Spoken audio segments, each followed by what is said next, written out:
Hi guys, magandang araw sa ating lahat. Ito pong Gamidigs Vlog at pag-uusapan natin kung sino ang nagsasabi ng totoo sa kanilang dalawa. Si Ramil Madriaga ba or si Senator Amy Marcos?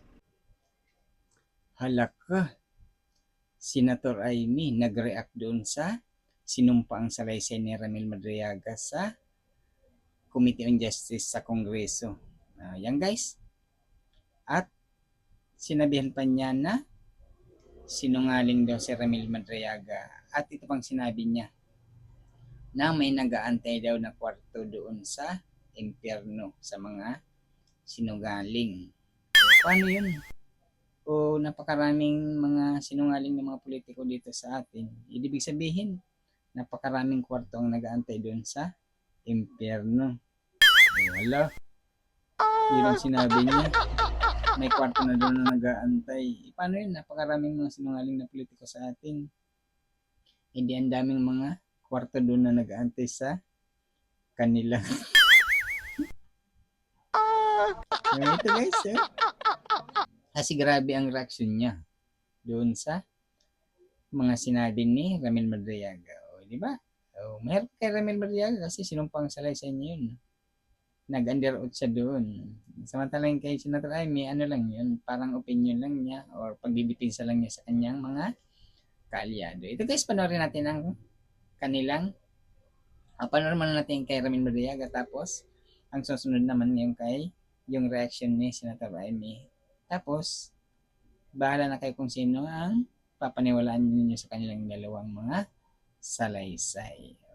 And flash the same in the screen as the resource person read the contents of the supplemental affidavit. You may proceed, Mr. Madriaga. Please read your supplemental affidavit. Opo, salamat po, Madam Chair. Supplemental affidavit. I, Ramil L. Madriaga of legal age, Filipino and with address at care of Annex 2, BGMP Camp Bagong Diwa, Taguig City, after having been duly sworn in accordance with law, do hereby state, 1. I am currently a detainee at Camp Bagong Diwa, Taguig City, for charges of kidnapping, criminal case number RMNL-22-05157-CR and R-MNL-22-05158, pending before the Regional Trial Court, Branch 21, RTC Manila. 2. On November 29, 2025, I executed an affidavit which was subscribed and sworn to before Attorney Cynthia Biñas Pentonal on the same day. In my affidavit, I narrated my involvement with then President Rodrigo Roa Duterte, PRRD, his daughter Sara Duterte, Sara, other members of their family, and their close associates. More specifically, I provided a personal account of the various works I did for the aforementioned individuals, including campaign and organizing activities, intelligence gathering and sabotage, and transportation of large sums of money under the direct instructions of either PRD or Sara. 3. With my consent, my affidavit was submitted and referred to the Office of the Ombudsman through a letter dated December 15, 2025. 4. After I executed my affidavit, I learned that Sara denied any affiliation with me and that she has no personal or professional relationship with me. She added that she has never given me any instruction of any kind. 5. I received through my counsel a copy of complaint dated March 4, 2026 filed by Sara or BP Sara herself before the Office of the City Prosecutor, Taguig City for perjury. In her complaint, BP Sara reiterated that she has no personal or professional relationship with me. In fact, prior to the dissemination of the Madriaga affidavit, BP Sara had no recollection of knowing meeting or interacting with me. 6. However, her denial of any affiliation with me is absolutely false. She lied under oath in her perjury complaint against me. Hence, I decided to execute a supplemental affidavit providing further details on the narration I made in my previous affidavit with additional accounts of other orders, tasks, or works given to me by either PRD or Sara, or BP Sara. Engagement activities with President Rodrigo Roa Duterte. 7.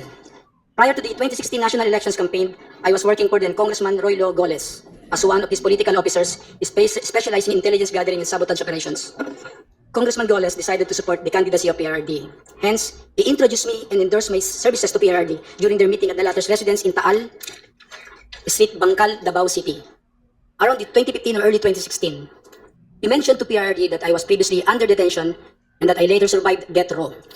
Congressman Goles also added that I am his #1 asset in the National Security Council during his time as National Security Advisor. 9. When PRRD was elected president, Cong Goles' brother, Ferdinand Goles, was appointed as a member of the Board of Directors of the Base Conversion and Development Authority, BCDA. On the other hand, PRRD directed me to serve as a counterintelligence agent for the National Security Council. 10. However, I was never under the employ of the Office of the President or any government agency. Instead, I was directly employed by PRRD. I received my salary from a certain Canlas, a PNP officer, previously from Davao, at the start of every month in the amount of 100,000 pesos to 150,000 pesos in cash. 11. As part of my duties, PRD specifically instructed me to monitor, operate, and sabotage former Senator Trillanes. However, PRD was apprehensive in ordering the assassination of Senator Trillanes because of the latter's support and contact in the armed forces of the Philippines. 12. Sometime in 2018, PRRD asked VP Sara, to go to his home in Taal Street, Bangkal, Davao City, to discuss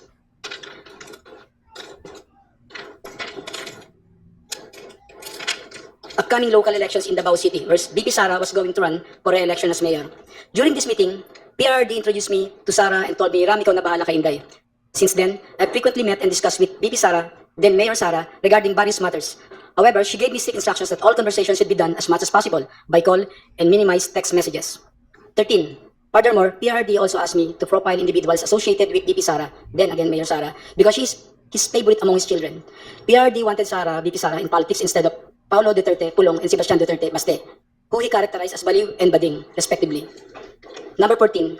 Sometimes in 2021, PRRD gave me 25 million to purchase high-end motorcycles for Sara's use while she is in Metro Manila and other ordinary motorcycles for our group operations. 15. Hence, I bought two 2021 model Harley-Davidson motorcycles from a dealership in Green Hills, EDSA for around 2,500,000 pesos, inclusive of accessories, and around 2 million pesos exclusive accessories, respectively. Both Harley-Davidson motorcycles were placed under the name of my son. I also purchased two 2021 model Ducati motorcycles from a dealership in Katipunan, Quezon City for around 3,500,000 pesos and around 2,300,000 pesos, respectively.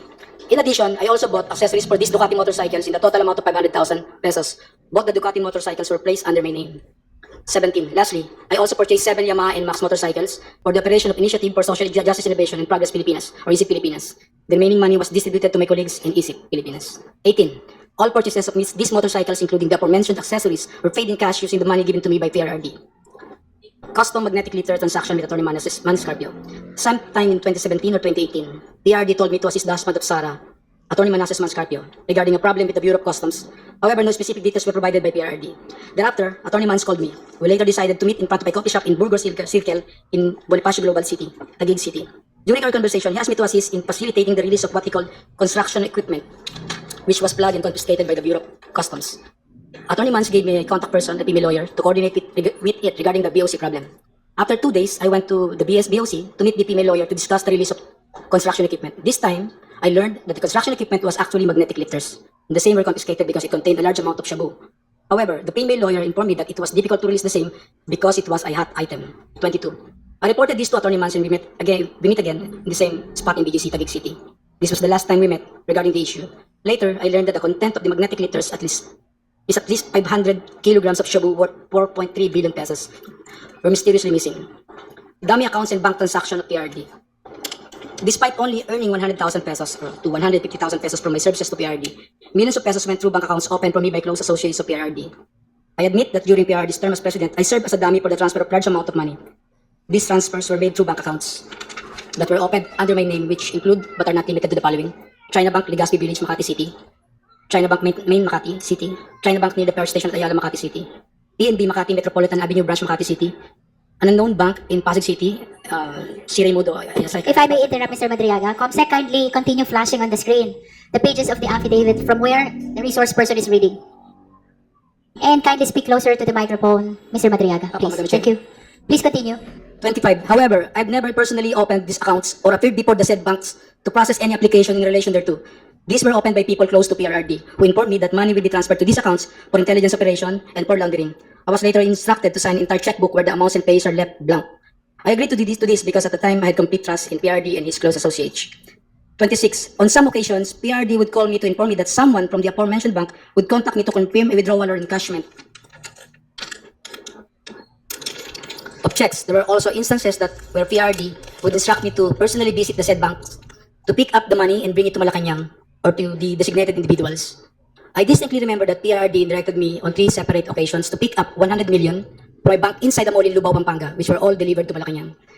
On another incident, I was informed by PRRD that the 2 land bank managers' check which were to be delivered to one of our safe houses in Eastwood, Quezon City, in the amounts of 84,200,000 pesos and 4,800,000 pesos, respectively, were issued under my name. Copies of the 2 land bank managers' checks are hereby attached as annexes A and A-1. 28. To prove the aforementioned allegations, I am willing to execute an affidavit, authorization, or any other document, and to perform all acts necessary for Committee on Justice of the House of Representatives or the courts to access the aforementioned bank accounts and all other bank accounts under my name. Term sharing and destabilization efforts. 29. Sometime in November 2021, PRD mentioned to me that Ferdinand Bongbong Marcos Jr. will run for the president while Sara will serve as his running mate. PRD added that a few months ago, BBM and Senator Amy Marcos visited him to discuss a possible alliance to the 2022 national elections. During this meeting, BBM was able to convince PRD to have Sara as BBM's vice president. However, they also agreed that by 2025, BBM will voluntarily step down to give way for the Sara presidency. After Sara took her oath as vice president, PRRD had a discussion with me, with retired generals of the Armed Forces of the Philippines, where I was also present regarding all the possible scenarios for unseating BBM by 2025. In case he reneged on his promise, the general objective was to ensure that PBBM will only serve less than 4 years of his term as president, so that Sara, upon assumption to the presidency, will still be eligible for the presidency in 2028. 31. I remember that one of the plans considered was to sabotage BBM's administration by using some of BBM's own men, either recommended by PRD for appointment or allied with the Dutertes, to reveal supposed corruption issues that will serve as a precursor for an impeachment for complaint. 32.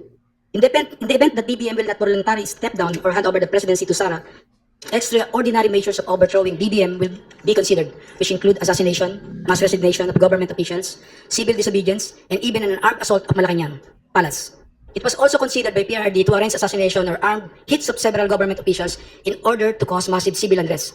The resulting civil unrest will be used as basis to organize a group of military officers to stage a coup. 33. One of my assignments was to recruit civil groups, schools, clubs, fraternities, criminal groups, and syndicates. Inday Sara is my president ISIP at 2022 national elections campaign. 34. In 2020, I was instructed by PRRD and Sara to help form a group to support Sara's candidacy for president in the 2022 national elections. Hence, I helped establish and register a non-profit corporation called Initiative for Social Justice Innovation and Progress, or ISIP Pilipinas, Incorporated. But to us supporters of Sara, ISIP actually stands for Inday Sara is my president. I helped establish ISIP together with some friends of BP Sara and alumni of San Sebastian College of Law, SSC Law, including Assistant Special Prosecutor Ryan Ray Kilala of the Office of the Ombudsman, and his wife, Aurea Fortuna Kilala. A screenshot of one of ISIP's video conference meetings where Sara and Attorney Ryan were present is here to attach as Annex B. A photo of Attorney Reynold Bunsayac wearing an Inday Sara is my president is here to attach as Annex B-1. 35. I got close with Attorney Ryan, who was previously a professor of Sara and former Associate Dean of SSC Law.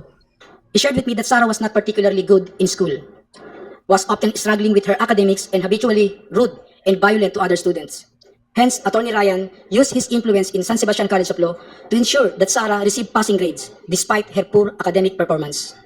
36. Attorney Ryan and his wife became quite close to me and my family that they agreed to serve as godparents in my son's wedding. A photo of Attorney Ryan and Rhea taken during my son's wedding is here to attach as Annex C. Shortly after we organized ISIP, I was informed by PRRD that funding will be made available for the activities of ISIP through the contribution of his friends and supporters. One of those friends and supporters is Lin Wei Zhong, who was the financial officer of Pharmaly Pharmaceuticals. Sometime in June or July 2021, PRD informed me that someone will call me to directly coordinate the turnover of 175 million to fund ISIP's organizing efforts, promotional and campaign activities. Thereafter, a man called me to proceed to the basement parking of Seda Hotel, Quezon City to pick up the said amount. Thus, I hurriedly went to the place with my cousin Rosenda Madriaga. As I recall, the money was placed inside several large backpacks and bags, which were handed to me at basement of parking of Seda Hotel, Quezon City. I loaded the same to my white Toyota Land Cruiser. Lin Wei Xiong was present when I received the said amount together with 2 other individuals. He then asked me where will the money be used. I informed him that this will be used to fund election of Sara, to which he replied, good, good. 40. I directly brought this money to my house for safekeeping. Thereafter, I used this money to fund the campaign activities of ISIP across the country and to establish, organize, and maintain its chapters for the purpose of promoting Sara's presidential bid in 2022 national election. Some of these chapters include Quezon, Binangonan, Bicol, Antipolo, Quezon City, Zambales, Leyte. Photos of ISIP Pilipinas activities are here to attach as Annexes D to D-7. 41. The expenses for the activities include costs for merchandise, travel, accommodations, rental fees for offices, lump sum distribution to identified leaders, who in turn pledged to organize for Sara in their respective communities, and allowances of volunteers and organizers. However, upon the request of Attorney Ryan, I personally delivered 15 million to him in his office at the Office of the Ombudsman. From time to time, PRD would talk to me to check if there is still sufficient funding for ISIP. When the initial amount funding ran out, I promptly informed him and he directed me to get another 100 million pesos from Maestrado Lim, who we call Tanda, at the Hyatt Regency in Bonifacio Global City, Taguig City. The money was placed in several bags and were handed to me by Maestrado Lim. 43. I distinctly remember Maestrado Lim because he previously mentioned during one of our meetings in Davao City that he hated Filipinos in general, and Filipino businessmen in particular, stating that peste yung mga Pilipino, yung mga businessman walang kwenta. Aside from Lin Weijong and Maestro Lim, I also remember that Michael Yang, a very close friend of PRRD who was frequently in Malacanang, also provided financial support to EC Pilipinas. 45.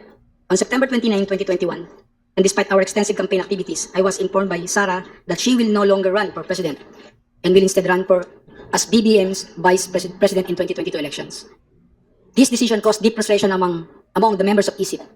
Hence, we organized a video conference with Sara where I personally asked her to reconsider her decision, as we have already poured some substantial effort toward promoting her candidacy for president through ESIP. During our video conference, I also noticed the painting I personally gave her as a gift. A screenshot of our video conference is here to attach as Annex A. 46. On the same day, I posted the screenshot of our video conference of my Facebook account with the caption, just telling her I cannot vote intelligently without her name on the ballot. Neither can go out and vote wisely unless the same Inday Sara Duterte Carpio appears as a candidate in the 2022 presidential race, EC Pilipinas. A printout of the Facebook post dated September 29, 2021 is here to attach as Annex F. On the same day, I posted the same screenshot of our video conference on my Facebook account with the caption, just telling her I cannot vote intelligently without her name on the ballot. Neither can go out and vote wisely unless the name Inday Sara Duterte Carpio appears as candidate to presidential race, Pilipinas. A printout of the Facebook post dated September 29, 2021 is here to attach. May I know what's happening to you, Mr. Madriaga? You seem to be crying. Are you crying? I just remember one moment. Are you crying? Panoorin natin ang reaksyon ni Senator Amy Marcos doon sa pagtestigo ni Ramil Madriaga doon sa Kongreso tungkol sa impeachment kay VP Sara. At ito ang kanyang reaksyon, guys. Panoorin natin ang mga sinabi ni Senator Amy Marcos. Madriaga, sinungaling ka, Madriaga. Naku, hindi ko mabuo yung pangalan nito. At ang lahat ng gustong marinig at pakinabangan ng mga kasinungalingan mo ay may naghihintay na kwarto sa impyerno. Ako, bilang senador at kapatid ni Bonget, 10 ng mga tunay na nakakaalam ng pangyayari ay may moral na pananagutan na pabulaan at itama ang nakakasukang kasinungalingan ni Madriaga. Inuulit ko, sinungaling ka, Madriaga, at hindi ako papayag na gamitin mo at ng mga kasamahan mo ang oras, ang espasyo, ang dignidad ng kahit na anong opisina o sangay ng gobyerno. Isasalaysay ko ang mga pangyayari noong 2021, ang tunay na pagbuo ng unity team. Maraming nagtatanong, maraming naghahaka-haka, higit sa lahat, may nagsisinungaling dyan sa Kongreso. So unang-una, no such thing as yung mga term, ano ba yan? Paghahati ng term, ano ba yun? Sinabi na meron daw alyansa and magte-term sharing. Nako, talaga naman kasinungalingan yan. Okay, na next slide na tayo. Ang unang pagtitipon at pag-uusap tungkol sa Vice Presidency ay noong May 29, 2 days before the birthday of our VP then. Nag-lunch date kami sa Primus Bistro sa Davao. Naalala ko pa kasi bago eh. Tapos, first time na nag-usap ng matagal-tagal si Bongbong at si Inday Sara. Tapos nag-greet kami at syempre nagpahaging kami na kung maaari si Bongbong na ang maging VP ni Inday Sara.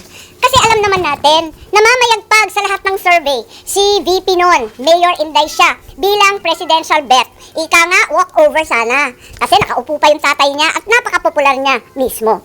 Ngunit nung August 5, maaalala ninyo, sinabi ng PDP Laban, ine-endorso si Bongo and Rodrigo Duterte as VP. Yun ang official statement. Pero ang walang siyang Madriaga na yan, ang sabi a few months before November 21, nakumbinsi ni Bongbong si PRRD na si Inday ang maging VP sa kanya. Hindi ko talaga maintindihan ang pinagsasabi niyan. Maliwanag na ang PDP may sariling lakad, may sariling mga kandidato, hinding-hindi si Bongbong. Nag-umpisa kami mag-usap-usap sa isang GC noong September 7. Nag-uusap na kami, pero nag-decide ako, mag-GC na tayo. At sa awa ng Diyos, kahapon, sa yamot ko, sa inis ko, dyan sa sinungaling na yan, na hanap ko ang aking lumang cellphone, andito. At as usual, Samsung na may note. At nakita ko yung aming pagte-text. Yan, nabuo ang isang grupo kasama ng ilang kamag-anak, na kamag-anak rin ni Inday, kamag-anak rin namin. Makikita nyo, September 8, dineklara na Go Duterte na ang standard bearer. Walang Bongbong, walang Sara. Ang sinungaling talaga. Pagkatapos, September 10, sabi nga, duda na si Presidente o si Sara ay tatakbo. Sinabi ni Mayor noon na silang mag-ama may deal. Isa lang ang tatakbo sa kanila sa national. Hindi ko maintindihan ang mga claim nitong taong ito. Tapos, in-endorse, September 19, magulo talagang panahon na yun eh. Si Pacquiao naman ang in-endorso. September 28, nag-usap-usap kami sa bahay, Andyan si Bongbong, yung kamag-anak namin, si Mike Acevedo Lopez, kamag-anak namin ng mga Duterte. Hindi ko maintindihan, may lola yung nanay ko na lola rin ni PRRD. Ang sabi, Bongbong will file. Ako to, text ko to, nakita ko eh. He will file October 6 as instructed. Pero sana somebody will file as his VP. Kasi nakakatawa naman, walang katandem. Yun ang pinapaliwanag ko kay VP Sara Mayora noon. Still hoping you will run and he will slide down to VP ASAP. Ewan, ganun. Ngayon, ang sagot naman ni VP, tulad ng sinabi niya sa media, naku, ang usapan namin ni PRRD, VP na siya sa PDP. Ako, mayor na. At yun nga ang nangyari. The same day, VP Sara, then mayor, filed her COC as Davao Mayor. Diba nangyari yon? Pagkatapos, eto, October 6, si Bongbong nag-file candidacy for president at ang maliwanag, mag-isa lang siya. Kasi eto nga, inaasam-asam namin na si Mayora pa rin ang kanyang katandem. Pero itong Madriaga dyan sa Congress, sabi niya na si PRRD daw, sinabi sa kanya noong November 21 na si BBM tatakbo at si Sara ang VP. Anong kasinungalingan niyan? October 6 pa lang nag-file na si Bongbong na mag-isa. Kaya magtataka ka talaga. Maalala po ninyo na nung pagkatapos nun, ayan na yung kay Bato. Maalala ninyo, biglaan pinatakbo si Bato at para siyang seat warmer lang. At ang inaakala ng tao si Bongo at saka si Presidente Duterte ang kanyang VP. Huwag nilang ginugulo ang kwento. Talaga naman maliwanag to. Hindi ko maalala ito pagkat hindi ako sang-ayon. Ang nangyari sa October, pag file ni Bongbong, pinatawag siya ng PDP sa palasyo. Yun ang totoo. Hindi yung sinasabi ni Madriaga na kaming magkapatid, pumunta kay PRRD para mag-term sharing deal. Walang ganon, walang alam si PRRD kasi nungalingan yun. Ang nangyari, nung nag-file si Bongbong, tinanong siya ni PRRD, tatakbo ka ba? Tapos sabi niya, oo, nag-file na po. Nandun yung PDP, si Alcusi, si Bongo, si Medialdea yata. Wala ako Kasi ayokong pumunta si Bongbong, sabi ko sa kanya, hoy, wag kang pupunta dyan. Sabi niya, nakakahiya naman ang nagpapatawag sa Pangulo. Sabi ko, kukuyugin ka lang ng PDP, pipilitin kayo. Wag ka nang pumunta. Tapos, napakiusapan yata at pumunta siya nung una. Second time, pumunta rin siya. Pinatawag na naman siya kung talagang ayaw niya. Dalawa lang option. Manatili siyang presidente, pero ang kanyang vice president si Bongo, ang buong cabinet hawak ni Bongo. Parang ganun yung kwento. Di ko maalala kasi yun nga, hindi naman ako sang-ayon doon sa pagpunta niya. Tapos, yung isang option, Bongo for president, si Bongbong na lang ang vice. Parang ganun ang pinag-uusapan ng PDP. Si presidente, tinatanong ko si Bongbong, anong sabi naman ni PRRD? Sabi niya, wala naman sinasabi masyado. Sinabihan na lang akong good luck kung tatakbo ka. Parang ganun. Sabi ko, umuo ka ba o hindi? Sabi niya, ano pang gagawin ko? Di umuo ka. Wala naman siyang imik. Later on, ang pagkasabi ng mga PDP, parang nagkasundo na daw sila ni Bongbong at naon raw sila. Pero wala ako doon. Kwento lang ni Bongbong, pagkatapos ng meeting niya, pumunta sa bahay namin. Ngayon, tuloy-tuloy, porsigido pa rin ako na si VP Sara ang maging katandem ni Bongbong. Kinukulit ko siya. Tapos, nung bandang October 27, kasi nga nabalitaan na pinapatawag ng PDP si Bongbong, nagtatanong, sure ka ba na aatras si BBM sa PDP talks? Ayan, andito sa telepono ko. Andyan, nakikita ba? Ayan. Oo nga, grabe sa media. Hindi ko naman iniinsulto yung PDP, pero tapos na yung mga salita-salitang ganyan. Tapos, ang sabi ni Mayora nun, dude ako, mahina akong vice president. Sabi ko, mahina kang vice president kasi gusto naming lahat president ka. Magpa-survey ka. Kaya, nahanap ko nga, andito pa, pinaprint ko ulit yung mga survey. Nagpagawa pa siya ng survey. Hirap na hirap nga kami magpa-survey pagkat eto nga, talagang undas nun All Saints Day nun, ang hirap maghagilap ng tao pero kahit papano nakapag-produce kami ng survey at ng presentation noong November 3 na tama nga ang kutob niya, mahina siya bilang vice-presidente kesa sa presidente. Kasi na-disappoint yung mga Sara All. Alam naman natin yun. Pero sabi ko, malakas ka pa rin. Walang tatalo sa'yo. At yun, panay ang usap namin kung anong gagawin, kung anong dapat. At walang kinalaman to sa PDP at PRRD. May kanya-kanyang landas to Talagang magulo nun Makita ninyo, November 9, si Mayora nag-withdraw from the mayoralty race. Baste replaced her. So hindi ko alam yung mga November 21 ng Madriaga na yan. Pagkatapos nun, makita ninyo ang ating vice-presidente nag-resign sa hugpong. Ayun, November 10 din yan. Tapos, noong November 11, sa isang kasal ng anak ni Senator Revilla, si Inday Sara sumali sa Lakas CMD para meron na siyang national party. Naghahanda na siya. Ayun. Pagkatapos niyan, nag-happy birthday na naman siya sa GC, Happy birthday, Senator Amy. Many, many happy returns. Tapos, tinatanong ako sa telepono, ano naman ang birthday wish mo? Sabi ko, birthday wish ko, same as last year, Inday for President. So, hanggang sa dulo talaga, pinagpipilitan namin na siya talaga. Ayun. Tapos, November 12, ang liwanag naman ng statement ng aking kapatid. no to possible term sharing. Kaya tumigil ang mga nagchichismis ng kalokohan. Bakit magti-term sharing? Pinipilit nga namin na yung buong term, ang pagiging Pangulo, para kay Inday. Makikihati pa siya. Saan naman kalokohan ng galing yon? This is not a good formula for stability. Tama yon. And the reason why 6 years is there is for the policies of government to continue. Ayan continue. And if we change government, magkakagulo. Ayan, yan ang statement ni Bongbong November 12. So, hindi ko maintindihan saan nagmula yung term sharing na kabulastugan na yan. November 13 pa, Go takes over as PDP laban presidential candidate. Talagang walang kinalaman sa PDP, walang alam ang dating Pangulo. Ayan, November 14, very publicly, pikon na pikon si Presidente at hindi niya alam ang pangyayari. Kasalanan po namin yun. Sara did not consult him on her 2022 plans. Sasabihin ko ang rason, di ako makasuporta. Ayan, binabanatan na naman niya. Kita naman natin November 14 na yan. Ewan ko kung saan yung kasunduan na pinagsasabi na kinumbinsi ni Bongbong o kinumbinsi si Bongbong, pati yung sinungaling, nagkabulbul na. I'm sure yung pagtakbo, desisyon ni na Bongbong. Totoo naman, ang kulit-kulit kaya namin. Tapos, November 16, sabi ni Nograles, wala nang Duterte go. November 16 din, talagang nag-iisip na kami ng kampanya kasi pumila na eh. So doon sa group chat, makikita ninyo, I like unity, power tandem yan. Sabi ko, uniteam. Tapos sabi, only team. Oh, okay, ilabas ko na to. Uniteam na tayo. At doon nagmula yung uniteam, November 16. Okay? So, hindi ko maintindihan yung November 21, nangangampanya na by November 21. Nako, pero hindi pa rin napapawi ang galit ni PRRD November 18, bumabanat pa rin kay Bongbong. Asan ang pagkakasundo dyan? Tapos tuloy-tuloy na po, November 21, nasa Davao, nasa Mindanao, November 25, tuloy-tuloy na yung mga partido na sumapi. At finally, matagal to December 14, tsaka lang nag-withdraw at umatras si Bongo bilang presidente. Kaya gusto ko lang itweet itong mga kabuktutan na mga ito at sasabihin ko lang na pawang kasinungalingan ang pinagbibitaw ng Madriagang yan. Kung meron mang itinuro ang kasaysayan sa isang Marcos katulad ko, yun ay maging tapat sa bayan at sa iyong prinsipyo. Hindi nila kayang sirain si Inday dahil hindi siya gumawa ng ikasisira ng kanyang pangalan. Kaya gagamit sila ng taong wasak na ang pagkatao para subukan wasakin din ang vice-presidente. Oo, inaamin ko. Ginamit ako at naging kasangkapan ng isang gobyernong taliwas ang pamumuno sa uri ng serbisyong bayang iminulat sa akin ng aking ama. Ito ang gobyernong nangako na pagpapatuloy ng nasimula ni PRRD, ni Presidente Rodrigo Roa Duterte. Ngunit naging simula ng pagbagsak ng ating bansa. Kahit kailan, hindi ko kinonsente at wala akong balak konsintihin ang kapatid ko. At kahit kailan, hindi rin naman ako tatahimik.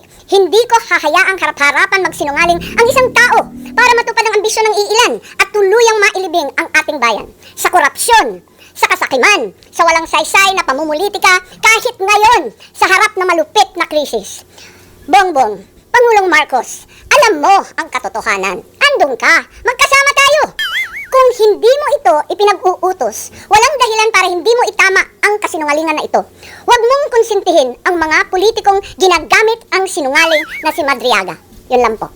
Ayan na guys, napanood na natin ang kanilang mga salaysay, yung sinumpang salaysay ni Ramil Madriaga at saka yung opinion naman or salaysay ni Senator Amy Marcos. Sino sa kanilang dalawa ang sa palagay ninyo ang nagsasabi ng totoo? Kasi pinasinungalingan ni Senator Amy Marcos yung mga sinabi ni Ramil Madriaga. Kayo guys, sino ang sa palagay ninyo kung sinong nagsasabi ng totoo sa kanilang dalawa? Di ba? Kasi kinukontra ni Senator Amy yung mga sinasabi ni Ramil Madriaga sa Kongreso. Yan. Ang kay Ramil naman, nag-underroad siya. Kaya mas mahirap siya doon magsinungaling. Babalik sa kanya yun kung magsisinungaling siya doon. Dito guys, kayo nang bahala kung sino sa kanila ang paniniwalaan natin or kahit sino sa atin sa kanilang mga sinabi. Kasi sila lang naman ang nakakaalam doon sa kanilang mga salaysay. Sabagat magkaiba, sinumpang salaysay, yung kay Ramil, at yung kay Senator Ramy naman ay base lang sa kanyang opinion or pagdidipinsa din niya sa kanyang mga kaalyado. O yan, hanggang dito na lang.